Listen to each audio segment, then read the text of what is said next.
Good morning. I return once again this week to the readings for the Mass of today, which once again are from the books of Kings, this week from the second book of Kings and also from Matthew's Gospel. I'm not going to read the whole of the first reading, it's quite a long one, so I'll leave you to have a look at that yourself, but it is from second book of Kings, from chapter 19 in the lectionary.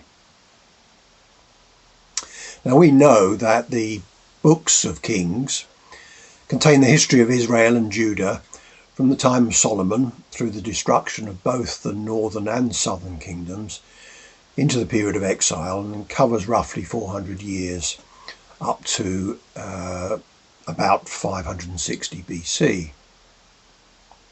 Under the rule of David and Solomon, the northern tribes and the tribe of Judah had been united. But on the death of Solomon, the northern tribes rejected David and established their own kingdom, Israel, leaving Judah as a separate kingdom in the south. Now the setting for today's reading is in the middle of that 8th century before Christ. Hezekiah was one of the few good kings of Judah. And having overcome the northern kingdom, the Assyrians are now turning their attention to the southern kingdom of Judah and Jerusalem. And this famous warrior king Sennacherib, the one who it says came down like a wolf on the fold, has become king of the Assyrians. And he sends a letter to Hezekiah, who's the king of the southern kingdom, demanding their surrender. There's no use, says Sennacherib, in their appealing to their God. All the other countries had fallen before the Assyrian onslaught.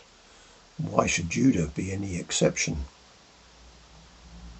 So Hezekiah really has only one option, because he knows he cannot defend himself against the armies.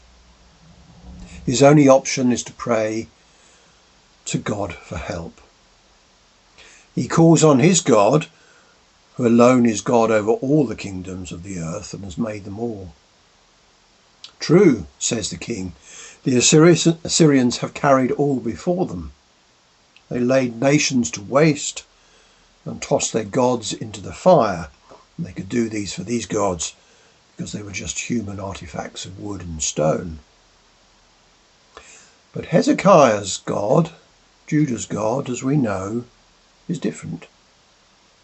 Save us from the power of this man, that all the kingdoms of the earth may know that you alone, O Lord, are God. King Hezekiah prays. And at this point, Isaiah intervenes with a message directly from God. Part of it is addressed to Sennacherib and the other second part to Judah. It's a somewhat mocking statement directed against the Assyrians and guaranteeing that no matter what happens, out of Jerusalem shall come a remnant. And following that, on that very night, 185,000 of the Assyrian army were struck down, and Sennacherib had no option but to return to his capital at Nineveh. It's highly likely that the army was struck down by some virulent infection or plague, which swept through it like a forest fire. Now in these readings, we see that things do not happen just by accident. The destruction of the Assyrian army may be attributed to purely natural causes, but the eyes of faith see in it God's protecting hand for his people, and especially for the city of David, to which he had made so many promises. Nevertheless, Jerusalem does not remain unscathed. It would be, as Isaiah foretells in today's reading, not utterly destroyed, but reduced to a remnant. And from that remnant, will come a descendant of David, the Messiah. So let us too, in our modern world, see the hand of God operating in all the details of our lives, both the joyful and the painful. And we must try and discern what he's trying to tell us. Because as Jesus says in the Gospel, it is a narrow gate and a hard road that leads to life. And we can only find that gate when we follow Jesus. Jesus, who is the way, the truth, and the life. God bless.